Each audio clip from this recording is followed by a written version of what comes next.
자, 안녕하세요 여러분, 반갑습니다. 자, 오늘은 4월 3일이고요. 수요일입니다. 수요일 마감 브리핑 시장편 진행을 해보도록 하겠습니다. 자, 오늘 시장 빠졌습니다. 네, 코스닥의 경우에는 이틀 연속 급락을 해주는 모습인데요. 특히나 코스닥 150지수가 꽤 많이 하락을 했습니다. 어제까지는 상대적으로 잘 버티던 코스피도 오늘은 좀 빠졌네요. 최근에 SK하이닉스와 삼성전자 때문에 잘 버티고 있었던 코스피였는데 드디어 얘도 같이 무너지는 그런 모습이에요. 상승 종목보다 하락 종목들이 월등히 많죠. 자, 일본 증시 역시나 오늘 뭐 아시아도 전체적으로 하락을 했는데요.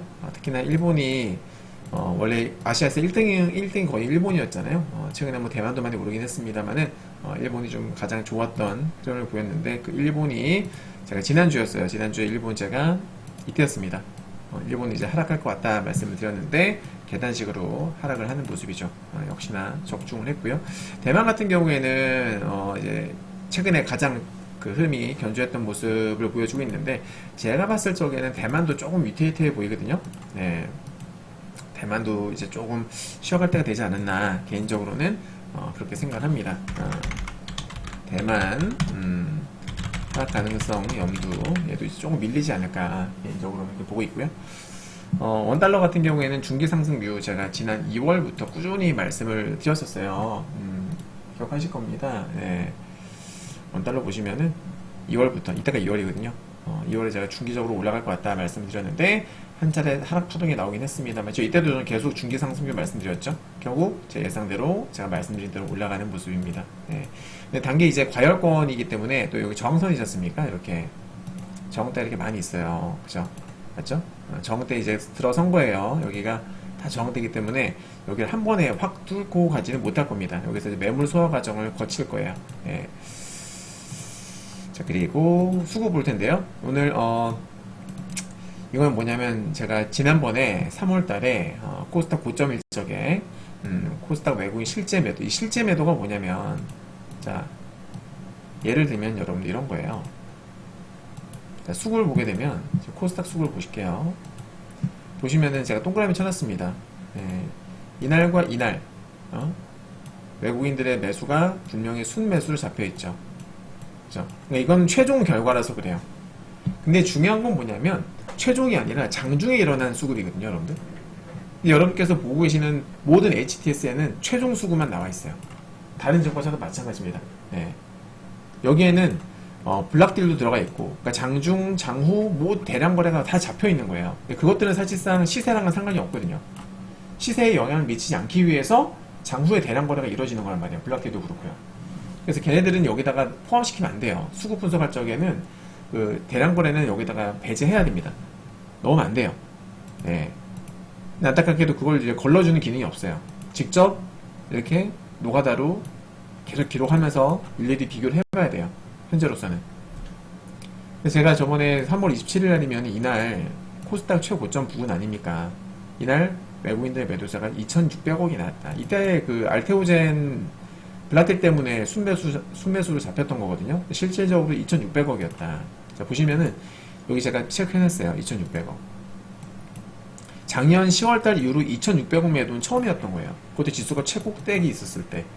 제가 이거 되게 위험하다, 안 좋은 시그널입니다 라고 분명히 여러분께 말씀을 드린 바 있습니다. 기억하실 거예요. 네. 그래서 이거 위험 징후다. 결국 급락이 나오잖아.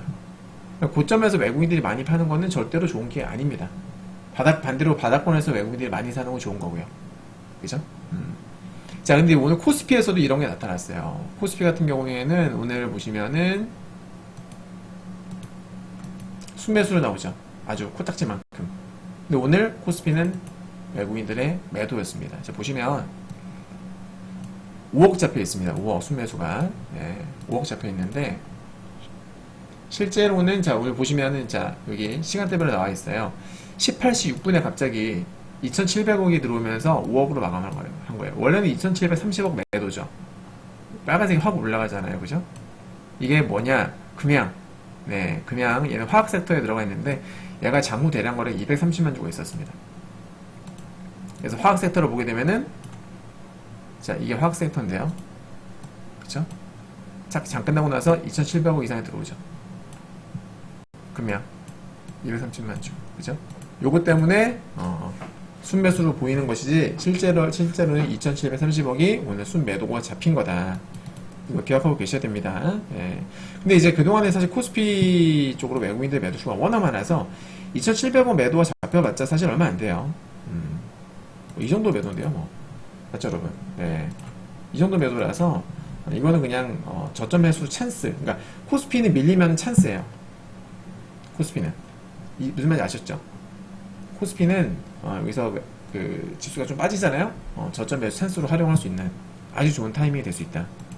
뭐 지금 당장 뭐 내일 사라 그런 뜻은 아니고 수급적으로 봤을 때 밀리면은 찬스가 분명히 나옵니다. 자, 기술적 분석인데요.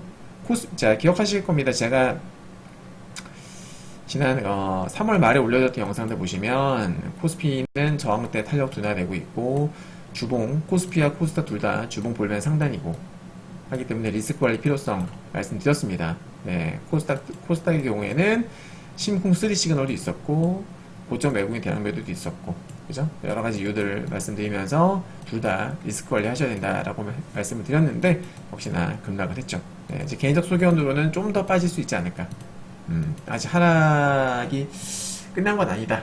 그죠? 아직은 좀 더 빠질 게 남아 있어 보인다. 개인적으로는 그렇게 생각을 하고 있습니다. 차트 잠깐 보시면은, 자, 코스피를 보시면은 기억하실 거예요. 그죠? 제가 이때 많은 정선이 겹쳐 있다. 뚫기 쉽지 않다. 탄력이 둔화되고 있다. 위험하다. 역시나 급락을 했고, 코스닥도 마찬가지입니다. 네, 여기 정선은 보시면 여기 뚫지 못하고 있었었죠. 100점을. 그러더니만 탄력이 둔화되면서 결국 급락을 하지 않았습니까? 네. 그러니까 돌파를 해야 될 자리에서 돌파하지 못하면 밀리는 겁니다. 자, 다음은 미국 증시인데요. Fear and Greed 인덱스가 정말 오랜만에 59가 나왔어요. 진짜 거의 한 2달 넘게 계속 70대에서만 머물던, 그죠? 그런 그 Fear and Greed 인덱스였는데 진짜 60언더는 처음 보는 것 같아요. 그쵸, 여러분? 네, 처음 보는 것 같습니다. 59네요, 59. 자, 이벤트 오늘 경제지표 발표가 있죠. 여전히 bad is good, good is bad입니다. 네, 이 메커니즘은 당분간은 지속될 거예요. 왜냐면 아직 이제 금리 인하, 금리 인하를 빨리 하느냐 늦게 하느냐가 지금 시장 화두기 때문에 아무래도 금리를 내리게 되면 여러분들 시장의 유동성이 아무래도 좋아집니다. 그쵸, 여러분? 유동성 당연히 좋아질 수밖에 없어요. 그렇게 되면 어떻게 돼요? 돈이 풀리게 되면 어떻게 됩니까? 다시 물가가 뛸 수 있단 말이에요. 그쵸? 물가를 잡기 위해서 금리를 올렸어요. 맞죠? 근데 금리를 떨어뜨리게 되면 다시 물가가 어떻게? 다시 올라갈 수 있단 말이에요. 네, 그래서 경제가 좋으냐 안 좋으냐. 그러니까 경제가 너무 좋아서 물가가 올랐고, 자, 정리해드릴게요. 경제가 너무 좋아서 물가가 올랐고, 그래서 금리를 올렸더니 물가가 다시 떨어졌고, 근데 아직 경제가 아직까지 좋아요. 물가는 좀 잡혔어요. 경제는 아직까지 탄탄합니다. 근데 여기서 만약에 금리를 낮추면은 어떻게 되겠어요? 숏. 경제가 살아있는데 물가가 다시 올라갈 수 있겠죠. 이해되시죠? 그래서 지금은 bad is good, good is bad라는 게 뭐냐면 경제지표가 좋게 나오면, 경제가 좋으면은 금리 인하를 지금 하기 부담스럽기 때문에 악재로 작용을 할 것이고, 경제가 안 좋게 나왔다, 즉 경제지표가 안 좋게 나왔다 이러면은 야, 경제 안 좋으니까 금리 인하 할 수 있겠는데 이렇게 인식이 된단 말이에요. 그래서 굿이 호재가 된다. 당분간에 이렇게 될 겁니다. 자, 아까 ADP 비농업 고용 있었었는데요. 네, 이건 이제 정부 발표는 아니고 ADP라는 기업에서 발표를 한 건데, 컨센서스보다 높게 나왔죠.